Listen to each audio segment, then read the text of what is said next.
ألا فاصبر على الحدث الجليل وداو جواك بالصبر الجميل ولا تجزع وإن أعسرت يوما فقد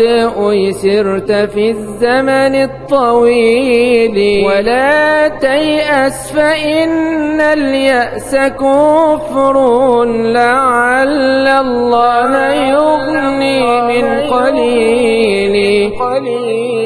ولا تظنن بربك غير خير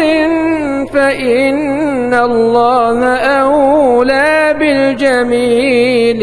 وإن العسر يتبعه يسار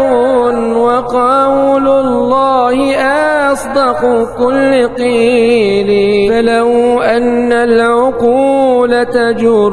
رزقا لكان الرزق عند ذوي العقول